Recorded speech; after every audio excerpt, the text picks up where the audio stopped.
Yes students, this is रौनक मंत्री। आज मैं आपको एक्सरसाइज हमारे चैप्टर नंबर 6 की 6.1 करवाने जा रहा हूँ। तो कल मैंने आपको कुछ प्रॉपर्टीज बताई थी ट्राइंगल्स की और किस तरीके से एंगल्स होते हैं उनके बारे में। तो उनके बेसिस पे हम आज इन क्वेश्चन को करेंगे, वो आप लोगों ने याद करी होगी। और अब देखने जा रहे हैं हम एक्सरसाइज नंबर 6.1। एक्सरसाइज 6.1 देखें, क्वेश्चन नंबर 1 है हमारे पास। क्वेश्चन नंबर 1 में डायग्राम तो गिवन है, तो हम डायग्राम बना लेते हैं। सबसे पहले ये है हमारा डायग्राम, जिसमें दे रखा है हमें ए बी ओ और ये सी है, डी एंड ये ई। देखें क्या दे रखा है। सबसे पहले lines A B and C D intersect at O. A B और सी डी लाइन जो क्या है पॉइंट ओ पे इंटरसेक्ट हो रही हैं। If angle A O C plus B O E 70 degree है। देखो angle A O C plus angle A O C plus angle B O E equal to 70 degree. A O C कहाँ बन रहा है, A O C ये वाला angle plus angle B O E plus ये वाला एंगल, दोनों की वैल्यू है हमारे पास 70 डिग्री और बी ओ डी 40 दे रखा है। तो angle B O D equal to 40। B O D कहाँ पे है, बी ओ डी, तो बी ओ डी 40 है। फिर दे रखा है find the angle B O E, और एंगल बी ओ ई हमें क्या करना है, फाइंड करना है। और रिफ्लेक्स सी ओ ई फाइंड करना है, रिफ्लेक्स एंगल सी ओ ई फाइंड करना है। तो देखें सबसे पहले तो दोनों का सम दे रखा है और फाइंड करना है हमें बी ओ ई। तो ये वाला एंगल पता होना चाहिए, ये और ये सेम होंगे क्योंकि हमारे पास क्या बन रहा है, देखो एक्स से बन रहा है, वर्टिकली अपोजिट एंगल वाली प्रॉपर्टी बन रही है। ये और ये एंगल क्या होंगे, इक्वल होंगे। तो by vertically opposite angle, vertically opposite angle से हमारे पास क्या होगा, यहाँ पे एंगल बी ओ डी और ए ओ सी क्या होंगे, इक्वल होंगे। Angle B O D equal angle A O C. A O C की वैल्यू तो हमें पता नहीं है, तो angle A O C put कर देते हैं।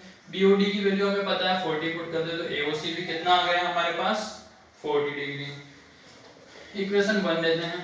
तो बाय इक्वेशन 1 में angle A O C plus angle B O E equal to 70 degree दे रखा है। ए ओ सी की वैल्यू हमने फाइंड करी 40 आ रही है, तो B O E equal to 70 degree हमारे पास हो गए। 40 को उधर ट्रांसफर करा देते हैं, angle B O E equal to क्या हो जाएंगे, 70 माइनस 40। तो बी ओ ई की वैल्यू कितनी आ रही है आप लोगों के पास, देखें माइनस कराने पे 30 आ रही है, तो ये 30 हो गई। नेक्स्ट फाइंड करना है एंगल सी ओ ई का रिफ्लेक्स। तो सी ओ ई पहले पता करना पड़ेगा कितना है, और उसको पता करने के लिए क्या हमारे पास, देखो एक सीधी लाइन बन रही है, उस पे एंगल बन रहा है इस तरीके से। तो ए ओ बी क्या है, एक लीनियर पेयर है।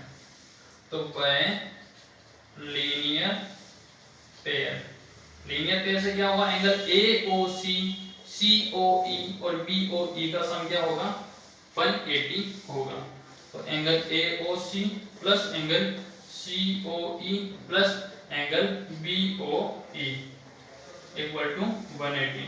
ए ओ सी की वैल्यू 40, सी ओ ई की वैल्यू नहीं पता है, बी ओ ई की value 30 equal to 180। Angle C O E को इधर रहने देते हैं, तो 180 माइनस 40 माइनस 30, तो कितना आ रहा है अपने पास, ये 110। एंगल सी ओ ई की वैल्यू क्या आ रही है, 110। ठीक है ना। इसके बाद फाइंड करना है रिफ्लेक्स। तो रिफ्लेक्स फाइंड करने के लिए क्या होगा, रिफ्लेक्स एंगल सी ओ ई। जब भी रिफ्लेक्स फाइंड करना हो उसको 360 में से माइनस करा दो, 110 माइनस 360 माइनस करा देते हैं, 250 डिग्री आ गए। ये हो गया हमारा क्वेश्चन नंबर 1 कंप्लीट। नेक्स्ट आ रहा है क्वेश्चन नंबर 2। देखें क्वेश्चन नंबर 2 में क्या दे रखा है, डायग्राम गिवन है सबसे पहले तो सबसे पहले मैं डायग्राम बना लेता हूं।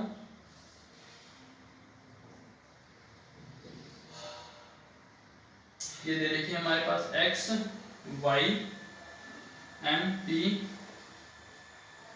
और है हमारे पास n। क्या दे रखा है इन्होंने, ये वाला एंगल जो है a है, ये वाला b है, c o पॉइंट और ये 90 डिग्री। देखें lines xy and mn intersect at o, xy और mn लाइन जो है इंटरसेक्ट कर रही है पॉइंट o पे, ठीक है। If angle POY equal to 90 degree, देखो क्या दे रखा है, angle POY equal to 90 degree. पहले तो जो जो चीजें दे रखी हो गिवन हो उनको लिख दो। नेक्स्ट a रेशो b दे रखा है 2:3, a रेशो b दे रखा है 2:3। तो जब भी रेशो दे रखा हो आपको क्या करना है, एंगल मान के चलना है। तो late a equal to 2x क्योंकि इसका ratio 2, b equal to 3x क्योंकि इसका रेशो 3, ठीक है। नेक्स्ट देखें फाइंड c और c फाइंड करना है। तो देखें क्या प्रॉपर्टी लग रही है, पूरी जो लाइन है x o y एक लीनियर पेयर है, तो बाय लीनियर पेयर, ठीक है। लीनियर पेयर इसलिए काम में ले रहे, पहले a और b पता करें फिर c पता करेंगे। तो तीनों का सम क्या होगा 180। एक तो XOM angle XOM plus MOP plus POY equal to 180, ठीक है ना। एंगल XOM इसकी वैल्यू क्या है a, इसकी b और POY भी क्या है 90 इक्वल टू 180। a की वैल्यू है 2x, b की वैल्यू है 3x, 90 को उधर भेज देंगे तो 180 माइनस 90 हो गए। ये हो गया 5x इक्वल टू 90, x की वैल्यू आ गई 90/45, 90/5। डिवाइड कराते हैं, कितने आ रहे हैं 18। अब 18 x की वैल्यू आई है तो a और b की वैल्यू में पुट कर दे, तो a कितना हो जाएगा 2 × 18 यानी कि 36, b कितना हो जाएगा 3 × 18 यानी कि 54, ठीक है। दोनों निकल चुके हैं और b। अब देखो MONB एक सीधी लाइन बन रही है, स्ट्रेट लाइन बन रही है, और स्ट्रेट लाइन वाला एंगल लीनियर पेयर में काम आ रहा है।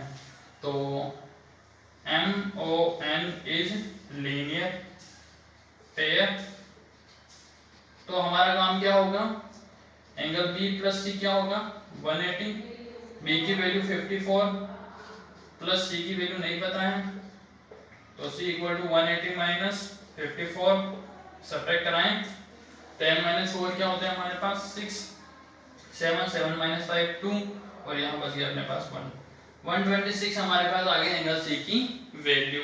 फाइनली हमें यही करना था। आ जाए नेक्स्ट क्वेश्चन पे। नेक्स्ट क्वेश्चन क्या है अपने पास, क्वेश्चन नंबर 3। देखने से पहले तो दे क्या रखा है, गिवन जो है angle PQR equal angle PRQ, और प्रूव करना है, to prove angle PQS equal angle PRP। हाँ, अब डायग्राम को समझने की कोशिश करते हैं पहले से। तो मैं डायग्राम ड्रॉ कर लेता हूं।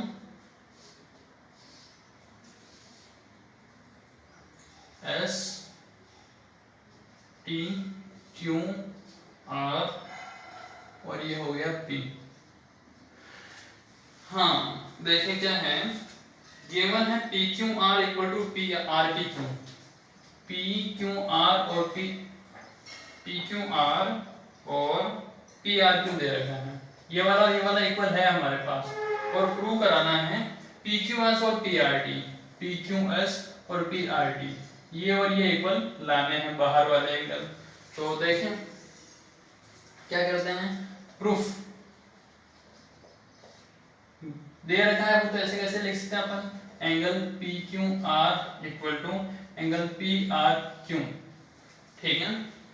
नेक्स्ट प्रोसेस क्या रहेगी, दोनों तरफ 180 ऐड करा देते हैं, ऐड 180 इन बोथ साइड, तो 180 plus angle PQR equal 180 plus angle PRQ, ठीक है। नेक्स्ट प्रोसेस क्या रहेगी, 180 यहीं पे रहेंगे, minus angle P R Q, उस वाले एंगल को मैं इधर ले आया हूँ, इस वाले को उधर भेज रहा हूँ, तो 180 minus angle P Q R. ठीक है, अगर 180 से अपन पी आर क्यू को माइनस करा दें, 180 पूरा 180 ये वाला पूरा पी आर क्यू को माइनस कराया तो बचा कौन सा, ये यानी कि P R T. Same process 180 minus P Q R, 180 minus P Q R, बचा कौन सा, ये वाला P S R, P Q S angle P Q S लाना है हमें, यही था। तो हमारा आ चुका है ये हैंड्स प्रूव कंप्लीट हमारा question. Next question number 4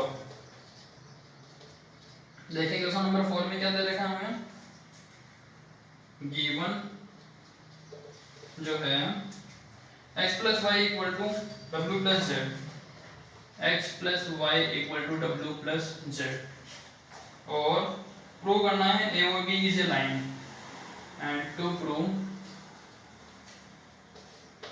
A O B is a line. Diagram भी गिवन है हमें,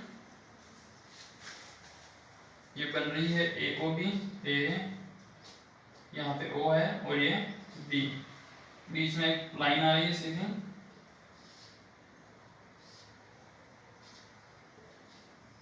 C और ये D, ये बन रहे हमारे पास X एंड Y, और ये हो रहे हैं Z एंड W। तो प्रूफ सीधी लाइन बताना है इसको, तो मतलब अगर मैं y और x का सम 180 बता दूं, इसका मतलब ये लीनियर पेयर है, और लीनियर पेयर है तो AOB क्या है, एक लाइन है। तो सबसे पहला काम रहेगा मेरा कि चारों एंगल को सम कर लेता हूं, sum of all angle at one point, एक पॉइंट पे बने हुए सारे एंगल्स का सम क्या होता है 360 डिग्री। तो क्या क्या एंगल्स हैं, x plus Y plus W plus Z equal to 360, x plus Y equal अपने पास डब्ल्यू प्लस जेड के हैं, तो x प्लस वाई तो as it is, W plus Z को क्या लिख दिया जाएगा, x plus Y, x plus Y 2 time आ रहा है, 2x प्लस वाई 360। ठीक है, तो नेक्स्ट प्रोसेस क्या रहेगी, x plus Y equal to 360 upon 2, तो x plus Y equal to 180।